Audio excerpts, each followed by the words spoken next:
demi Allah Anda akan rasakan sendiri. Ya, saya yakin karena bukti dari kesahidan 6 Laskar FPI ini, khususnya wabil khusus adalah putra saya saksikan sendiri bukti-bukti. Anda bayangkan misalnya, kita mau bongkar kasus ini demi keadilan, tetapi istana mendahului pengadilan dan menyatakan negara tidak boleh kalah. Itu bahayanya.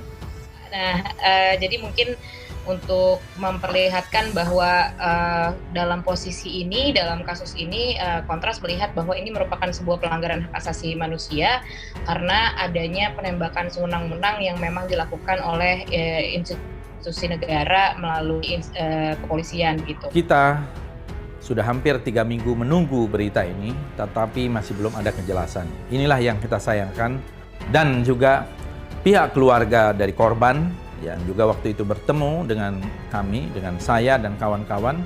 Yang kita cari adalah kebenaran, bukan pembenaran. Dan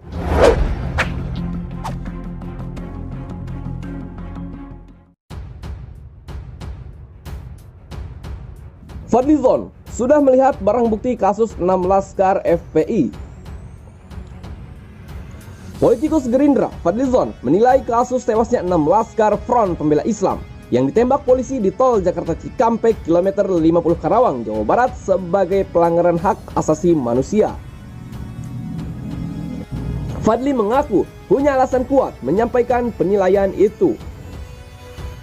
Saya membaca bahwa koordinator Komisi Orang Hilang dan Tindak Kekerasan Kontras menyatakan ini sebagai pelanggaran hak asasi manusia, dan saya kira juga sudah ada sejumlah tokoh dan pakar yang menyatakan hal serupa.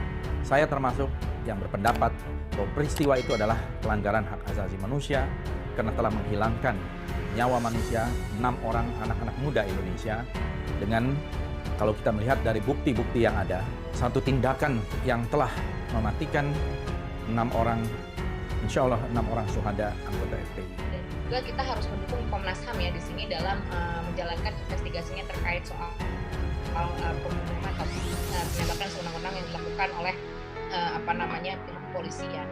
Nah, jika alasan pihak kepolisian ini merupakan sebuah kelumpuhan, nah kelumpuhan itu kan sebenarnya ada tata caranya, ada aturannya di dalam institusi Polri gitu. Ada yang namanya peraturan Kapolri yang di situ termasuk soal penggunaan senjata dan tindakan kepolisian, dan di situ diatur tata caranya bagaimana soal pelumpuhan, bahwa yang namanya pelumpuhan yang menggunakan senjata api itu tidak boleh dikenakan di daerah-daerah organ-organ yang mematikan gitu. Jadi yang namanya pelumpuhan ya jelas untuk melumpuhkan, berarti di bagian-bagian tubuh yang memang tidak mematikan sebenarnya. Tetapi kalau dilihat dari bekas luka dan lain sebagainya, itu sudah jelas bahwa itu terdapat di organ-organ vital yang memang kita tahu bahwa itu ditembak dari jarak dekat dan memang ditarget gitu bagian-bagian tersebut. Nah, pria kelahiran Jakarta 1 Juni 1971 itu mengaku telah melihat bukti-bukti dalam kasus tewasnya 6 Laskar FPI. Saya termasuk yang berpendapat peristiwa itu pelanggaran HAM karena menghilangkan nyawa manusia, 6 orang anak muda Indonesia, dengan melihat bukti yang ada, satu tindakan yang telah mematikan 6 orang. Insya Allah, ke-6 orang itu syuhada, anggota FPI ini, kata Fadli dalam keterangan resmi yang diunggah di akun YouTube Fadlizon Official. Fadlizon mengatakan, bukan dirinya saja yang menyatakan kasus tewasnya 6 Laskar FPI sebagai pelanggaran HAM. Pernyataan serupa juga diungkapkan lembaga seperti Koordinator Komisi Orang Hilang dan Tindak Kekerasan atau Kontras. Dalam kasus ini, Kontras melihat bahwa ini merupakan sebuah pelanggaran hak asasi manusia karena adanya penembakan sewenang-wenang yang memang dilakukan oleh institusi negara melalui kepolisian gitu. Malah sebaliknya, hanya dikarenakan alasan kelumpuhan, 6 orang anggota FPI ini akhirnya dibunuh, ditembak di sebuah ruang yang sebenarnya di luar institusi kepolisian itu sendiri. Saya membaca bahwa Kontras menyatakan ini sebagai pelanggaran HAM. Saya kira juga ada sejumlah tokoh dan pakar yang menyatakan hal serupa. Legislator Senayan itu melanjutkan, kasus tewasnya 6 laskar FPI juga menghina hukum Indonesia. Dalam kasus itu, kepolisian terkesan tidak menerapkan asas praduga tidak bersalah kepada seseorang. Apapun ceritanya, dan seperti yang disampaikan Kontras, ini adalah sebuah penghinaan terhadap hukum kita. Karena hukum kita juga menganut asas praduga tak bersalah, dan kalau melihat dari dalih atau alasan yang ada selalu berubah dari pihak kepolisian. Apa yang terjadi di rest area kilometer 50 tol Jakarta Merak ini tentu saja masih mengundang tanda tanya, ujar Fadlizon. Titik terang ya, sehingga mereka yang bersalah harus dihadapkan ke hadapan hukum ya, karena telah menghilangkan nyawa manusia, orang-orang yang dianggap oleh publik, oleh kebanyakan publik, orang-orang yang tidak bersalah.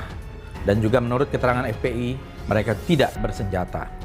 Dan ini bukan upaya untuk melumpuhkan, kalaupun ada upaya misalnya perlawanan, tetapi telah mematikan.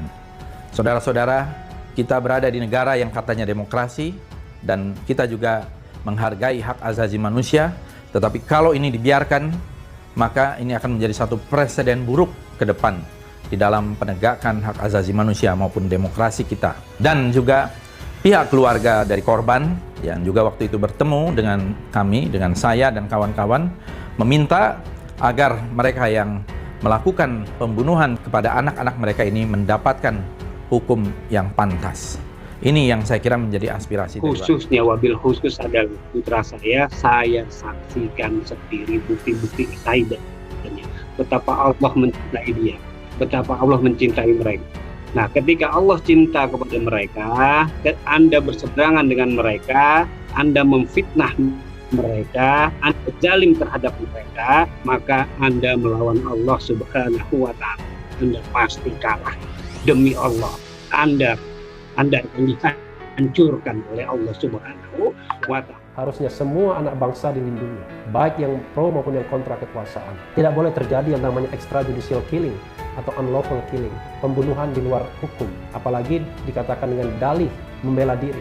Rasanya agak susah kita menerimanya menurut akal sehat kalau yang meninggal itu 6 sekaligus dengan luka tembakan 2, 3, 4 lubang di setiap tubuh korban dan di area atau tempat-tempat yang memang manusia. Tapi dengan terjadinya extrajudicial killing, maka hak si tersangka yang sekarang adalah korban untuk datang ke depan pengadilan membela diri nggak bisa lagi. Itu yang namanya prinsip habeas corpus.